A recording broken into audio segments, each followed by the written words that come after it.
sini kita akan membahas NAT. Yang pertama NAT Masquerade, yang kedua NAT SRC NAT, 3 NAT DST NAT, dan pengenalan DNS server, konfigurasi DNS server, NAT redirect.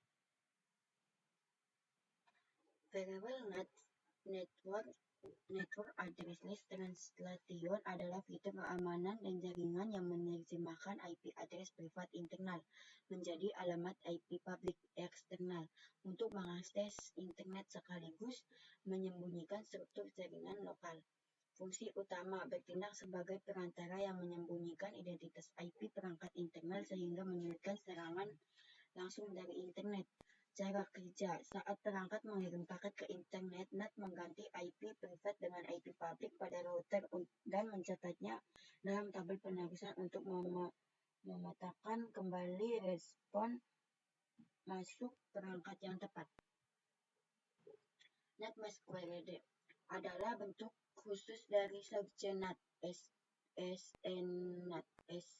SNAT yang memungkinkan banyak perangkat dengan alamat IP privat jaringan lokal LAN mengakses internet menggunakan satu alamat IP publik dinamis. Fungsi dan karakteristik utama NAT Masquerade: translasi banyak ke satu, memungkinkan satu IP publik digunakan untuk banyak klien internal secara bersamaan. IP dinamis sangat cocok untuk koneksi internet dengan IP publik yang sering berubah-ubah dinamis.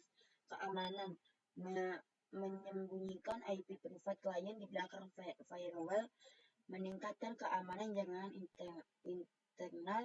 Penggunaan umum digunakan pada perangkat seperti mikrotik, Linux, dan router rumah atau kantor.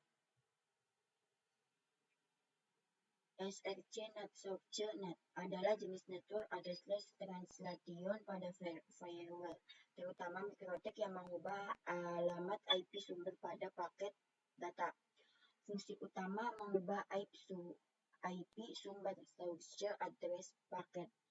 Penggunaan sangat umum digunakan untuk berbagi koneksi internet sharing, di mana banyak perangkat lokal IP privat keluar ke internet menggunakan satu atau beberapa IP publik.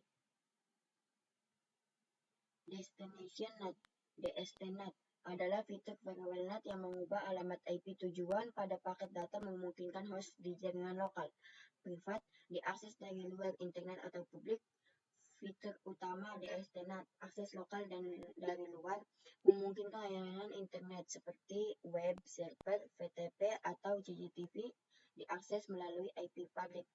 Port forwarding mengarahkan port tertentu pada IP publik ke IP dan port tertentu di jaringan lokal.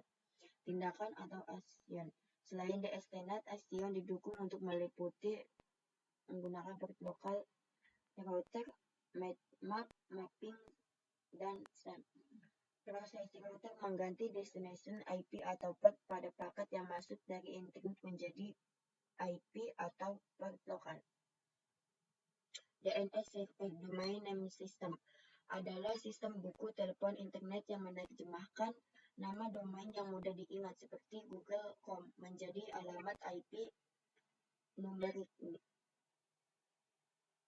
Fungsi utama: menerjemahkan nama domain URL ke alamat IP, menyimpan database IP address, dan memfasilitasi akses internet yang efisien. Cara kerja: saat domain diketik di browser, DNS resolver mencari alamat IP di CC atau bertanya ke root server, TLD server, dan authoritative server untuk menemukan lokasi situs. Langkah-langkah konfigurasi DNS di mikrotik Winbox. 1. Buka pengaturan DNS, masuk ke Winbox, pilih menu IP DNS, masukkan DNS server pada kolom servers, masukkan alamat IP DNS contoh Google, DNS 8888.8 dan 8.8.4.4 atau 12.1.1.1. Aktifkan remote request. Centang opsi allow remote request. Ini penting agar mikrotik bisa melayani permintaan DNS dari perangkat di jaringan lokal LAN. Konfigurasi saja opsional. Sesuaikan CC jika diperlukan. Default umumnya cukup. Simpan, klik, apply, dan off.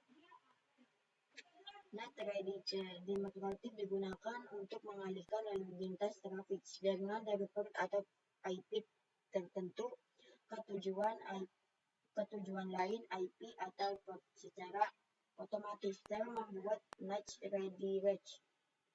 Contoh mengalihkan trafik HTTP untuk mengarahkan semua trafik HTTP port 80 ke web proxy lokal port 8080.